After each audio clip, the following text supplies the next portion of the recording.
It was supposed to be a quiet afternoon. Emily and Jack had driven out to the edge of the forest for a spring picnic. Just blankets, sandwiches, and sunshine. Laughter echoed through the clearing as their baby boy, Noah, gurgled happily, crawling across the soft grass near the tree line. Emily looked away for just a second. That was all it took. When she turned back, he was gone. At first it was disbelief, then rising panic. The forest was still, too still. Jack tore through the brush, calling Noah's name over and over, while Emily screamed for help, her voice cracking. Within minutes, neighbors joined the search, and by sunset, local authorities had launched a full-scale rescue operation. Drones, dogs, and dozens of volunteers swept through the woods, but there was no sign of the child. No cries, no rustling, just the overwhelming silence of the wilderness. But then, something strange. A seasoned tracker, following broken twigs and light impressions in the dirt, stopped abruptly. He motioned for the others to come closer. Kneeling down, he pointed to the prints, small human footprints, soft and erratic. Beside them, much larger ones, paw prints, fresh, deep, heavy. "Wolf," he muttered grimly. A chill ran through the group. A child had vanished, near wolf territory. The forest, once a place of beauty, now felt predatory, dark, alive. Emily, now hoarse from screaming, fell to her knees. "He's just a baby," she sobbed. "He can't survive out there, alone." But the thing is, he wasn't alone. Somewhere deeper in the woods, unseen and unheard, something primal was unfolding. Noah wasn't crying. He wasn't cold. He was being carried gently, carefully, by jaws that could kill with a single snap. Through the underbrush, a lone gray wolf padded silently, its massive body blending into the trees. Clutched in her mouth, held by his clothes, and not his skin, was Noah, unharmed, silent. As if he knew somehow he was safe. She moved quickly but deliberately, away from the chaos and into the shadows. Behind her, the forest swallowed the sound of helicopters, of search dogs barking, of people shouting. Ahead of her, a small, leaf-lined den waited, hidden beneath a thicket of roots and stone. And in that moment no one knew where Noah had gone, except for the wolf who now claimed him as her own. Dawn broke over the forest in streaks of orange and gold, but no one at the edge of those woods noticed. They were too busy combing through darkness, physical and emotional. The search had gone through the night, and still no one had found Noah. Then a call came through the ranger's radio. "Possible sighting. Eastern Ridge. Something strange." A small team rushed out, pushing through brambles and mud. The air was heavy, silent. Then, just beyond a grove of pine trees, they saw it. A clearing, a nest of leaves and moss nestled at the base of a fallen tree, and in the center, Noah, alive, calm, wide-eyed. Curled around him like a living barrier of muscle and fur was a massive gray wolf. The searchers froze. One of them, a forest biologist named Mira Jensen, raised her hand. "No sudden moves," she whispered. Her eyes never left the animal. "That's not just any wolf." The others looked at her, confused. "She's the lone one, the one who lost her litter 2 weeks ago. I've been tracking her howls for days. Her den was destroyed. Poachers got her pups." Mira's voice caught. "She's been searching ever since." And now? She had found a new baby. Noah shifted, cooing softly. The wolf's ears twitched, and she let out a low, rumbling growl, not in warning, but something almost maternal. Her massive body pressed protectively against the infant. One paw rested gently over the child's legs. The rescuers were stunned. This wasn't a hostage scene. It was a vigil. Mira, blinking back tears, whispered again. She thinks he's hers.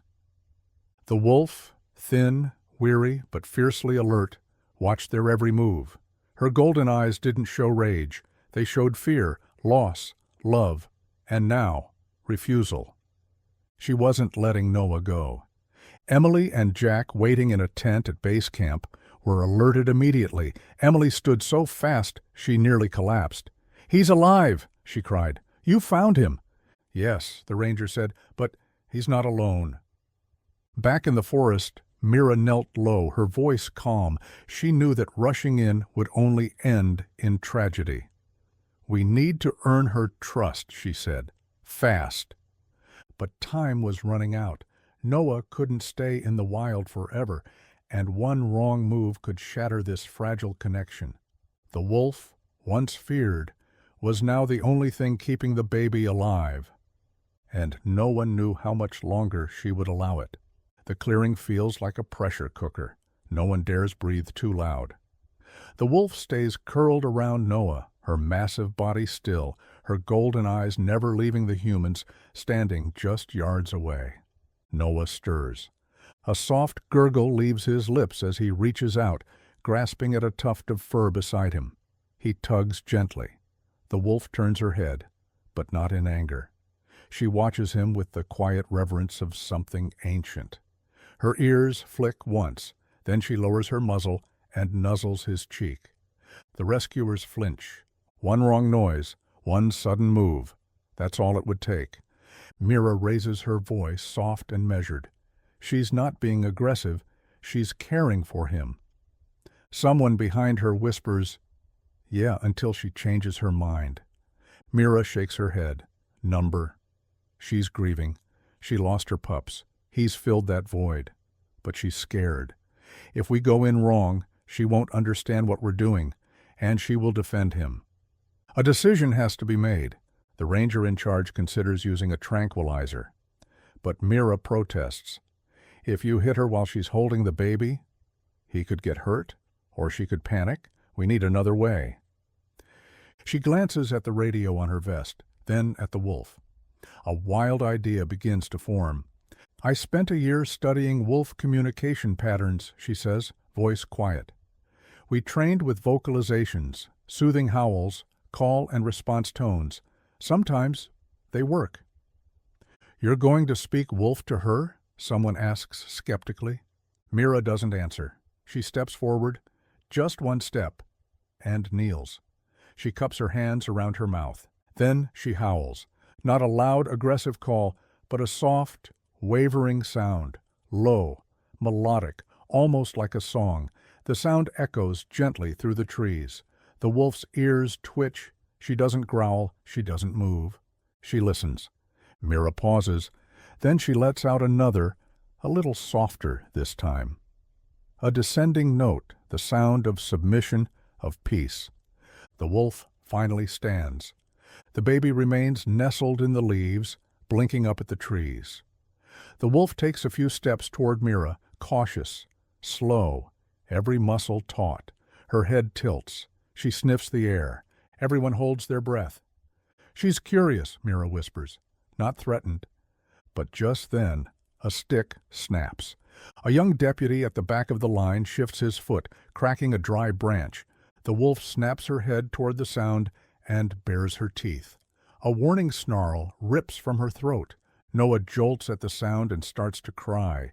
The forest explodes into noise, the child's cries, the wolf's growl, the shouts of the team. "Everyone back!" Mira yells. The wolf steps over Noah protectively, fur bristling, teeth bared. But then, something unexpected. She doesn't lunge. She doesn't run. Instead, she lifts her snout and howls. A long, mournful, echoing cry. Then she lowers herself beside the baby again. Mira swallows hard. "That wasn't a threat," she says.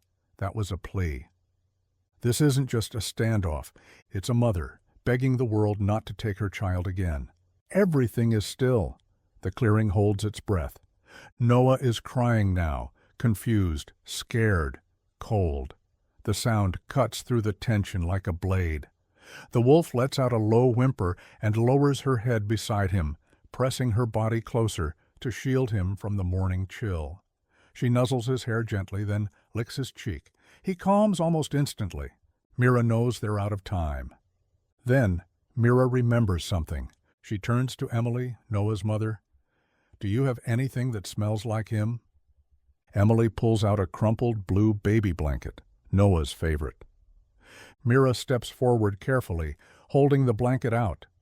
The wolf lifts her head, ears flicking. She sniffs the air.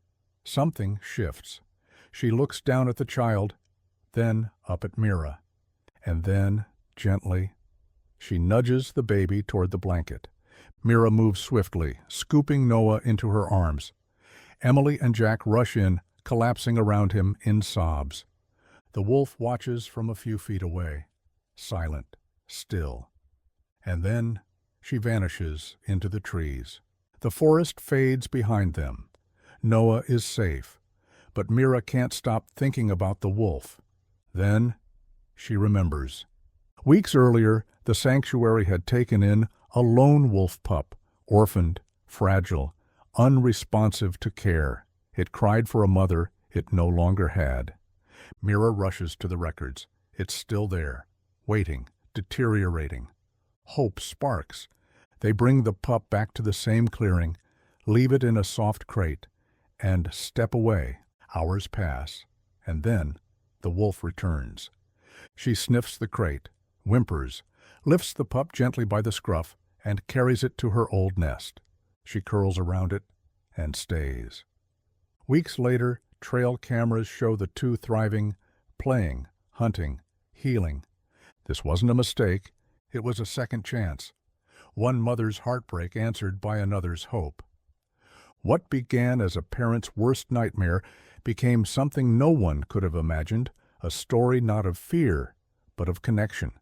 A wolf, a baby, and a bond that defied logic. Noah is safe, and somewhere out there so is a mother who got one more chance to love again. If this story moved you, please like the video, subscribe to the channel, and most importantly, share it with someone who needs a reminder that compassion can come from the most unexpected places. Let us know in the comments. What would you have done if you were there? Because sometimes the wild doesn't take, it gives.